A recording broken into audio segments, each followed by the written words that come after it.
Shekhar here. I'm so grateful to the IRF that we get this opportunity to ask you some questions. Maqaan kiyya Sheekhaariyaar jedhama. Gaaffii akkanaa akkasi gaafannu carraa nuu kennuu isaaniitiif dhaabbata IRF galatoomfatuun barbaada. Yeroo jalqabaatiif si arguttiin jira. Gaaffii salphaata akkasi gaafatuudhaaf carraa argachuun kiyya hedduu na gammachiise. An daldalaadha. Yeroo boqonnaa kiyyaa amantiilee qorachuun jaaladha. San keessaa inni an qoradhe Qur'aana. Gaaffiin kiyya salphaadha. Waa'ee Aishaa dubbattee turte. Waa'ee isii waan gaarii nu himte. Gaaffiin kiyya salphaadha. Gabaabsuuf yaala. Haa ta'u malee eega deebisaa naaf kenniteen booda isarratti hundaa'ee gaaffii dabalataa akka gaafadhuuf carraan akkanaaf kennamuun barbaada. Rakkoon qabu itti fufi. Galatoome Sahiha Muslim kitaaba afraffaa hadiisa 2127 irratti akkana jedha. Gabaabseen siima rasuulli lapheerra na waraane sunis na dhukkubse jettee dubbatte Aishaan Mishkaat al-Masaabii mujallada lammaffaa fuula 690 irratti akkasumas Sahiha Muslim kitaaba saglaffaa hadiisa 3506 irratti ammallee qabxii irraa barbaaduun siima. Umar nabiyyatti waa himuu barbaade. Isa kofalchiisuu barbaade osoo intala Khadiijaa laaltee natti tola. Isii mallaqa na gaafannaan ol ka'ee morma isii dhahe jedhe.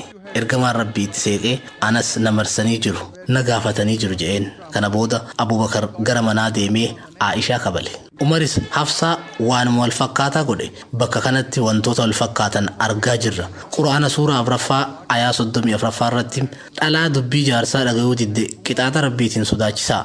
Isiin oodaa bakka hirriiba irratti irraa fagaadhaa rukutaa jira. Akka haasawa kee irraa dhagayetti dhiirafis dubartiifis adaba wal fakkaataatu jira. Garuu wanti bakka kanatti barreeffame kun na hin quubsine. Kan hin gaafatuu barbaadu yoo jaarsi balleesse hoo tarkaanfiin dubartiin akka fudhattu isiif kenname jira. Dhiirri akka dhahu ajajameera. Dubartiin hoo? I'm not contending whether they should be beaten or not. My point is, what is the right of the woman if the man is wrong? Because he gets to beat her up. Obboleessi gaaffii bareedduu gaafate. Eegaan deebisaa siif kanneen booda gaaffii dabalataa akka gaafattuuf siif hayyameetiin jira. The brother quoted hadith of Sahih Muslim. Obboleessi hadiisa Sahiha Muslimii fi Mishkaat Masaabii keessa jiran nuuf hime. Hafsaa fi Umar maal akka walii ta'an ni beektaa? Lakki waan san keessa gasseeneen qoranne. Aishaa fi Abubakar hoo Rabbi isaanirraa haa jaalatu maal akka walii ta'an ni beektaa? Yoon dogoggoruu baadheef abbaa isiitti natti fakkaata. Sirriidha. Amma gaaffii si gaafachuun barbaada. Ati fuutee jirtaa? Eeyyen. Yes. Fuutee jirta. Intala qabdaa? Lamaan qaba. Jannata seenuun hin danda'a. Lama qabda. Bareedaadha. Mee maal jette? Jannata seenuun hin danda'a. Lakki yoo seeraan isaan guddiste jaalalaa fi mararfannaan eegee yoo guddiste yoos jannata ni seenta. Then you'll go to heaven, otherwise not. Amma yaadadhe qoosaaf hin jedhe. Kun dalagaa gaggaarii waan jaamsani. Iimaanaan malee jannata seenuu hin dandeessu. Kanaafuu jannata seenuudhaaf ijoollee dubaraa ta'e lamaan seeraan guddisuun cinatti seera Qur'aanaa fi hadiisa sahiha hordofuun mu'mina ta'uu qabda. San eegaan deebisaa siif kanneen booda irraa dubbanna. Inshaa Allah. Hayyee gaafii salphoon si gaafachuu barbaada. Intalti ta'e fooqii sadarkaa 10 qaburraa osoo utaaluu barbaaddee maal goota? Yoo ajaja kee fudhatuu diddee maal goota? What will you do? Innaa galee jira. Siif galee jira. Gaariidha. An nama addaati Supermaan fooqii tanarraa utaaluun barbaada. Abbaa kiyya Supermaan yookiin nama addaa ta'urraa na dhorkaa jirtaa yoo jettee hoo maal goota? Nin dhaabsisa. Yoo barbaachise yoo isiin utaalu malee jettee balaa buuste ni kabalta mokkam? Karaa biraatiin jijjiiruuf yaala. Maaf akka Obboleessoo yoo isiin fooqii 10 utaaluu barbaadde nin dhaha. yoo barbaachise abbaan gara laafeessa ta'uu qaba. Ergamaan keenya jaalatamaan Nabi Muhammad sallallahu alaihi wasallam namni Allah fi ergamaa isaa hanga lubbuu ifii jaalatu caalaa hin jaalanne hin amannee jedhan. Eeyyen. Namni Allah fi ergamaa isaa lubbuu ifii caalaa hin jaalanne mu'minaa miti. Seenaa keessatti yeroo dubartoonni abbaa warraa isaanii kabajuu didantu ture. Nama birootii miti. Ergamaa Rabbii sallallahu alaihi wasallam kabajuu didan. Umar ibn al-Khattab Rabbi sarraa haa jaalatu akkasuma Abu Bakr as-Siddiq Rabbi sarraa haa jaalatu. Joolleen dubraa isaanii wayita Rasuula sallallahu alaihi wasallam rakkisan arkanii jiran. Isaan soddaa Rasuulaati. Rasuula akkaan jaalatan. Joollee isaanii caalaa qofa osoo hin taane lubbuu isaanii caalaa jaalatan. Yeroo hedduu joollee isaanii dhahanii jiran. Dubbiin ati amma nuuf fidde mudannoo yeroo kamii akka taate hin beeku. Intalti tiyya hangam yoo tuffatte ergamaa Rabbii cinqiti jechaa turan. Isaan abbaa waan tahaniif mirga dhahuu ni qaban. Anaafisii himiti. jarri lachuunuuf haadha mu'mintootaati. Haawwan warra rabbitti amananiiti. Haa ta'u malee isaanis ilmuma namaati. Dubartoonni ergamaa rabbii sallallahu alaihi wasallam ilma namaa haawwaniif fakkeenya gaariidha. Haa ta'u malee ilma namaa waan ta'aniif waa balleessuu ni danda'an. Akkuma dhaamsa qur'aanaa obboleessi keenya jalqabarratti nuuf qare kan suuraa annisaa suuraa 4ffaa aaya 32 irra jirutti mirga walqixaa barbaadu. Suuraa ahzaab suuraa 33ffaa aaya 28 irratti dubartoonni rasuulaa sallallahu alaihi wasallam qananii addunyaa tanaa barbaanna jireenya hiyyummaa tana keessa maaf jiraanna jechaa gaafataa turan. Rabbiilleen yoo isin qananii dachii tanaa barbaaddan isiniif kanna garuu jannata hin seentan je'iin je'ee rasuulatti hime. Aayaan qur'aanaa bakka sanitti isin bilisoomsa ja'a. Isin hiika qananii dachii tanaa ni argattan garuu akhiratti jannata hin argattan jechuudha. Dubartoonni rasuulaa kana booda tawbatanii rabbiilleen tawbaa isaanii qeebalee jira. Bakka tanattis hiikaa isaa akka galumsaatti ilaalla. Fooqirraa utaaluu caalaa ergamaa rabbiitti jallachuutu hamaadha. Intalti ta'e yoo fooqirraa utaalti ni duuti. Hangasuma waliigallee garuu faallaa ergamaa rabbii deemuun irra hamaadha. Deebisaa harkattee Gaafin kiyya mallee hin deebine qabxiin naa kaafte naaf galaa. an deebisaa tiyya hin xumurre. Hayyee itti fufi. Gaafin kiyya haalan salphaadha. An deebisaan xumurre. Hayyee. Gaafiin tee kutaa lama qabdi. Lammaffaa irratti aayaa qur'aanaa suuraan isaa suuraa 4ffaa aaya 34 irra jiru kan waa'ee haadha warraa dhahuu nuuf kaafte. An dura gaafii jalqabaa fixeetiin isatti dhufuufi.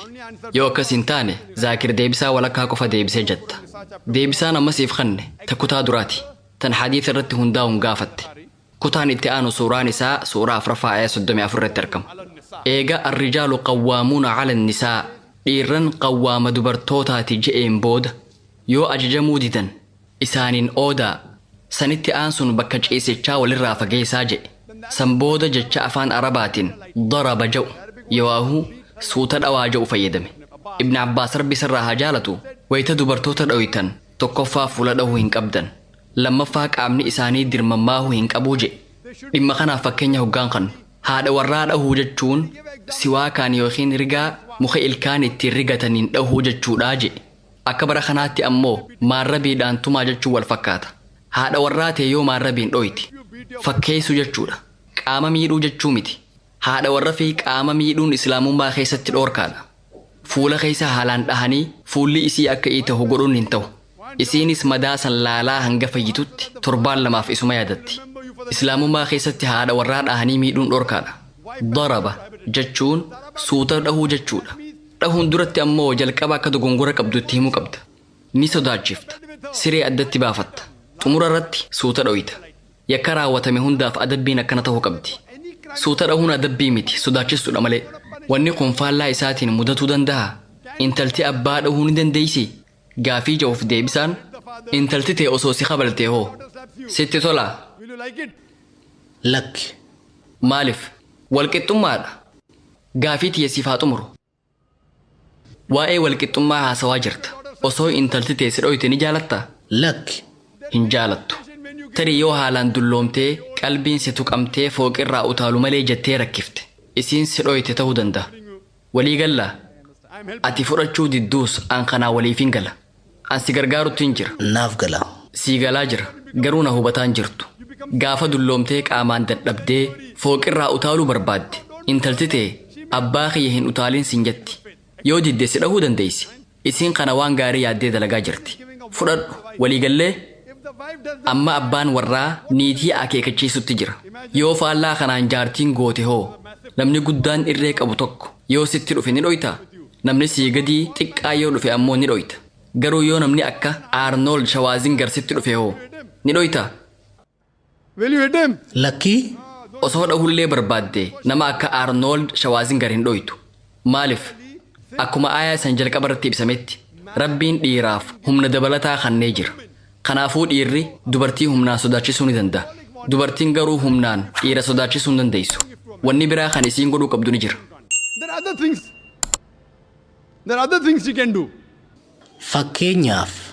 Fakkeenyaaf isiin soorata dalaguu qabdi yoo jenne gabaa dhaqee waan barbaachisu bitee fiduun dirqama isaati. Isiin hin dalagu jettee diduu mirga qabdi. Yoo gabaa dheexee bittee fiduu didde hin hojjedhu jechuu dandeessi. Diduu mirga qabdi. Kun mirga isiif kenname. Fakkeenyaaf yoo inni salaatuu dide salaatuun dirqama. yoo dide suuta jettee abbaa mana kiyyaa yaaboo salaati jettee gorsuun jalqabdi. San booda yoo itti dallante mirga qabdi. Abbaa warraa keetitti dallanuun dhorkaadha. Yoo rabbii fi rasuulaaf jecha ta'e ammoo ni hayyamama. Garuu qaamaan itti deemuu hin dandeessu. Yoo humnaan itti deemte inninis deebisaa kan nuufi danda'a. Kun isiidhaaf faayidaan qabu. Osoo haati manaa ta'e kabalaan si dhoyte itti calliftaa. Kanaafuu wanni hubatuu qabdu. Tumaan as biratti himame. Tumaa fakkeessaati. Miidiyaaleen warra dhihaa ammoo tumaa tana. Akka waan fuula madeessuutti haasawaaf dhiyeessan. Haadha warraa teessan dhahaa qaama miidhaa kan jiru hadiisa keessaas hin jiru. Sababa kanaaf islaamummaan karaa jireenyaa irra gaariidha jenna. Akkamitti haadha warraa ta'e faana akka jiraatuu qabduus karaa siif kaaya. Deebisaa siif kana je'eetiin abdadha. Yoo gaafii dabalataa qabaatte gaafachuu dandeessa. Is the best way of life. It shows you how to lead life with your wives also. Hope that answers the question. If you have any counter question, you're most welcome, brother. Yes, actually 2 Eeyyan points. gaaffilee lamaan qaba. Inni duraa dubbii jecha darabaa irratti xiyyeeffata. Darabaa jechuun suuta dhahuudha jedhama. Akka hiikaa dikshiinarii irraa hubadhetti jechi darabaa jiru jecha idrib jiru irraa dhufe. Yoo sirriitti ilaalte jechi kun karaa lamaan faayidaa irra oola. Inni tokko walaloon mana dhahe jechuuf tajaajila. Inni duraa walaloon mana dhahuu jechuudha. Hiikan lammataa immoo yeroo 12 Quraanaa keessatti himameera. Second, which is used 12 times in the Quran, Strike is the off, what is it? Strike off? physical action of striking. Maal mana dhahuu jette? Strike up Walaloo mana dhahuu. Walaloo mana dhahuu. Walaloo mana dhahuu dubbii fakkeessatti yookaan metaphoric. action of striking. It's used again in Surah. Inni lammataa immoo qaama dhahuudha. Jechi kun suuraa 8ffaa ayaa 12ffaa irratti ibsamee jira. Sunis rabbi malaayikotaan mataa dhahaa irraa muraa jedhee ajaje. Quba kuffaaraa irraa muraa jedhe. Jechi wal fakkaataadha. Jechi darabaa jedhu bakka tokkotti dhahaa salphaa jedhamee ibsame. As biratti hoo dhahaa hamaa jedhamee akkamitti ibsame? Gaafii bareedduudha. Very good. Gaaffiin lammataa sahii Bukaarii mujallada 7ffaa hadiisa 715 irratti dubartiin kabajamtuun Aayishaan dubbii tana dhuguman jedha. Aayishaan hayyuu guddoodha. Waa'ee isii dubbiseen jira. Hadiisichi kana jedha. Dubartiin takka uffata magariisa uffattee gara Aayishaa dhufte. Qaama isii kan tumamee gama magariisaatti jijjiirame itti mul'isaa himannaa dhiyeeffatte. Yeroo sanitti dubartoonni yoo miidhaan isaanirra gahee wal gargaaruun aadaadha. Yoo jaarsi isaan tume walitti himatu. Wayita ergamaan rabbii dhufan Aayishaan dubartoota mu'uminaa caalaa nama rakkoo hamaa dhamdhamen argine. Laali gogaan isii uffata isii caalaa magariisa ta'eeraa jette. Gaafin kiyya kan lammataa kana. As a believing woman, look, her skin is greener than her clothes. That was my second part. Gaafii lammeessoo tana jalqaba irratti siif deebiseetiin tan jalqabaa ammoo lammaffaa irratti siif deebisa. Ayyee rakkoon qabu. Complaining to the Prophet that somebody has done. Aayishaan namni wahii dubartii tana miidhuu himutti jirti. Hadiisni nabiin sallallahu alaihi wasallam tumamuu isii san deeggaree jira hin jiru. Hadiisa biraa wayita dubbistu. Nabiin sallallahu alaihi wasallam haqa isii eegsisuu isaa hubatta. Hadiisni ati amma nuuf himte. Namni wahii dubartii san dhahee rasuulli ammoo tumamuun isii sirriidha jedhee hin jiru. Aayishaan radiyallahu anhaa dubartiin tun miidhamtee jirti jettee himaa jirti. Dubbiin jirtu tana. Aayishaan dhimma kana nabitti himuun isii miidhaa dhaqqabde san mormuu isii hubachiisa. Malee yaa ergamaa rabbii waan gaarii tokkoon arge. Dubartiin takka tumamte hin jenne. Aayishaan rabbii sirraa haa jaalatu dhimma san nabitti dhiheessuun isii miidhaa dhaqqabe san balaaleeffatu isiin hubachiisa. Namni tokko hanga qaamni bifa jijjiiratutti dubartii tumuu hin qabuu kan jedhu hadiisa kanarraa hubanna. Garuu laali dubbiin isiin as biratti dubbatte an hanga dubartoota mu'uminaa kan rakkina hamaa dhamdhame hin argine jedha. Anaa miti dubbii tan Aayishaatu jedhe. Kanaafuu yeroo Nabi Muhammad sanitti dubartoonni rakkoo jabduu keessa turan jechuudha. Time of Muhammad, that women were really in very, very bad shape, even though. You know, as there are Hadiisa mu'mina keessaa hanga Bilaal nama dararaa dhamdhame hin argine jedhuutu jira. Dararaan inni dhamdhame maalinni hogganaa isaatu isa dararaa ture. Rabbiin tokko hin je'in yoo rabbiin hedduudha jette siin dhiisa jechaani ture. Bilaal rabbi isarraa haa jaalatu biyyee oowwitu irra ciisee cafaqamaa du'uu filate. Arrabbitti hin kafaru. Laa ilaaha illallah Muhammadan Rasuulullah. Allah malee kan haqaan gabbaramu rabbiin biraa hin jiru. Muhammad ergamaa Allahaati jechaa ture Bilaal. Dararaa isa mudataa turte san aamiin je'ee fudhate. Haga Bilaal dararame caalaa mu'mina dararaa dhamdhame hin argine jechuun kiyya. Dararaan Bilaal mudataa ture sun sirriidha jechuu kiyyaa miti. Dararaan isarra geesse sirrii miti. Garuu inni mu'mina dararaa san dhamdhamuu filate. Dubbii tana laallee gara sharhii deemuu qabna.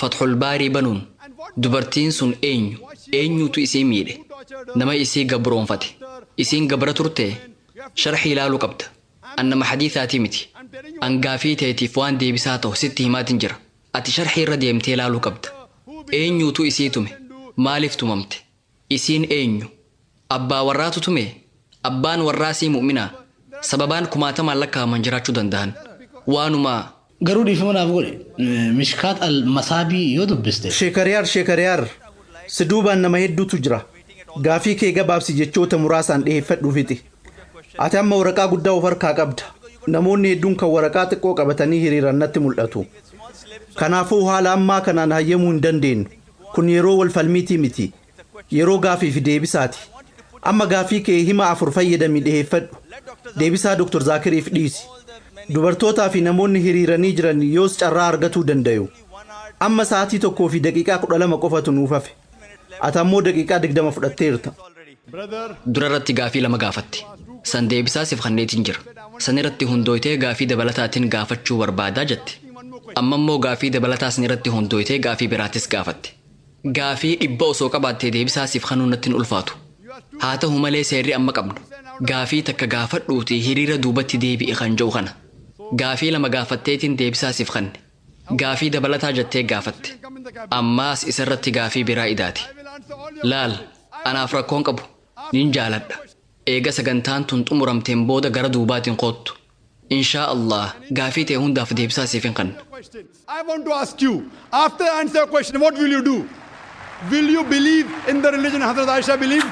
an wahiin si gaafachuu barbaada yoon gaafilee ta'eetiif deebisaa siif kanne maal goota hayyee amantii Aayishaan amante sanitti amantaa gaafii tokko qofaa miti qabxiilee hedduutu jira inshaa Allah hunda siif hin deebisa meeqa ifa harkaa qabda 10 20 50 moo 100 hangame santeenyit mari'anna tilmaamaan meeqa eeyyennin qaba tilmaaman muraasa 10 20 100 kuma 10 hangame tilmaamaan muraasni hangame How much? 5 or 10? Approximately. tarii gaafilee 100 gaafilee 100 qabda obboleessa eega sagantaan tun xumuramteen booda waliin teenya tolee gaafilee ta'e 100 nu barreessi inshaa Allah hunda siif deebisuudhaaf yaala I will try and answer everyone. hayyee Request you. We'll spend the full night. halkan guutuu waliin dabarsina anaaf rakkoon qabu sababni isaa ati nama dhugaa barbaadu anillee nama dhugaa barbaadu dalagaan tiyya dhugaa ifoomsuudha ana hayyuu ta'eetii miti garuu gaafilee ta'e 100 nu deebisuudhaaf yaala garuu gaafii 100 ni qabda je'ee hin yaadu amma gara gaafii ta'e dabalataa sanitti haa deebinu Coming to your darabaan hiikaa lama qaba inni tokko mataa muruu jechuudha isa kamtu sirriidha ja'a gaafiin kiyya kan bu'uuraa sani akkasiimi deebiin amma siif kan nurti gaafii biraan gaafatin sababni isaa seera cabsutti jirta an deebii kee mormaa jira mormaa hin jirtu gaafii dabalataa gaafatte daraba jechuun suuta dhahuudhaa jeetiin siif deebise deebisaas irratti hundooyte gaafii biraa gaafatte ammaaf gaafii dabalataa tana keessatti gaafii biraa gaafachuu hin dandeessu gaafii dabalataa tokko gaafatuu ni dandeessa jenne ati garuu gaafii haarawaa biraa gaafatte gara gaafii ta'e tan jecha daraba je'uun wal qabatee haa dhufnu dhahuudhaa jette darabaan kun akkamitti yeroo tokko suuta dhahuu tahee yeroo biraa ammoo morma muruu ta'e suuraa Ali Imraan suuraa 3ffaa aayaa 47 irratti Maryam wayita malaa'ikaan Jibriil ilma arkatuuf deemta je'ee itti himu isiin deebistee akkamitti osoo dhiirina hin tuqin ilma arkadha jette osoo dhiirina hin tuqin ilmi akkamitti naaf dhalata jette yoo jecha kana dikshiinarii keetii fi kan biraa irrattis qoratte maayidee dikshiinarii dubbistee jirti jeetiin abdadha dikshiinariin hundi intarneeta irraa ni argama intarneeta keessa seentee yoo barreessite gaafilee islaamummaa irratti gaafataman 100 argatta 100 miti inuu 1000 argatta salphaadha namni gaafii san baase qorannoo hin gaggeessine ta'a yoo qorannoon godhame eenyu abbaa eenyu akka ta'e eenyu abbaa warraa eenyu akka ta'ee fi waan hunda argachuu ni danda'ama intarneeta irra yoo dhayite wantoota kanneen karaa salphaan argatta jechi afaan arabaa masaah jedhu hiikaa lama qaba qaamaan wal tuquu fi wal qunnamtii saalaa raawwatuu jechuudha wayita Maryam osoo dhiirina hin tuqin akkamitti ilmi naaf dhalata jette wal tuqaa harkaa osoo hin taane wal qunnamtii saalaa baanti waliigallee eeyyan haaluma wal fakkaatuun qur'aana keessa aayalee hedduutu jira yoo jechoonni hiika lama qabaatan ibsaman tarii lachuu sirrii ta'uu danda'an yookiin ammoo tokko qofti sirrii ta'uu danda'a hiikaa waan sanii gad fageenyaan hubatuuf hadiisa dubbisuu qabda. Hadiisni ibsa dabalataa qur'aanaa if keessaa qaba. Waliigallee jechi aayaa tokko keessatti himame tarii hiikaa tokkoffaa qabaachuu mala. Jechummaan sun aayaa biraa keessatti ammoo hiikaa lammaffaa qabaatuu mala. Hadiisni ibsa kanaa if keessaa qaba. Hadiisa suuraa Annisaa suuraa 4 aayaa 34 ibsu bira hoggaa dhufnu. Nabiin sallallahu alayhi wasallam wayita haadha warraa dhoytan fuula hin dhahinaa dirmammuu itti hin baasinaa akka nama si waa kaantumuutti tumaa ja'an. An deebii kana siif kanneetiin ture. Ati garuu yaadni kee hundi yaadannoo qabattirra waan tureef deebisaa tiyya irraanfatte. Deebisaa tiyya sirritti dhaggeeffattee yoo jiraatte. Jechi tokko hiika tokko ol yoo qabaate hiikaan hundi sirriidha jechuu miti. Tarii tokko sirrii ta'uu danda'a. Tarii lama sirrii ta'uu danda'a. Tarii hundinuu sirrii ta'uu danda'a. Kanaafuu gara hadiisa Nabii sallallahu alayhi wasallam deebuu qabda. Qur'aanni atiicu Allaha wa atiicu Rasuul Rabbiif ajajamaa ergamaa isaatiifis ajajamaa ja'a. Kanaafuu jechi sun yoo hiikaa takkaa ol qabaate gara hadiisaa deemtee ergamaan Rabbii sallallahu alayhi wasallam jecha san akkamitti hiikan kan jedhu ilaaluu qabda. Bakka tanatti wayita morma irraa muraa jedhu morma irraa muraa jechuusaati. Bakka tanatti ammoo suuta dhahaa jechuudha. Kanaafuu hoggaa hadiisa qur'aanaaf ibsa dabalataa kan nu dubbistu deebisaa sirrii argatta. Hadiisa saxiihaatiin maletti islaamummaa hubatuun ni ulfaatti. Ergamaa Rabbii sallallahu alayhi wasallam daraba jechuun suuta dhahaa jechuudha jedhanii barsiisan. Akka nama si waa kaan dhahutti dhahaa fuula hin dhahinaa qaama hin dirmammeessinaa kun qajeelfama rasuulaan kenname. Kanaafuu qur'aana cinatti hadiisa saxiiha hordofuu qabna. Deebisaa siif kanni je'eetiin abdadha. Inshaa Allah eega sagantaan dhumteen booda ammoo kutaa keessummaattiin si eega. Waliigallee Galatoomii anis ni dhufaa. Ijoollee dubiraa lamaan qaba jettee Ilma tokkos nin qaba. hadiisni ilmi jannata si seensisa jedhu hin jiru. Yoo ilmi kee ilma qajeelaa ta'ee yoo du'aa'ii siif godhe inshaa Allah innilleen xurree karaa jannataa si seensisu ta'uu mala. Wanni an sirraa barbaadu dalagaa gaarii cinatti iimaana qabaachuu qabda. Iimaanni ulaagaa gara jannataa nama seensisu keessaa isa ijoodha. Ati jannata seenuuf hawwii waan qabduuf inshaa Allah akka Rabbiin ana sababa siif godhee karaa jannataa akkaan si qajeelcha.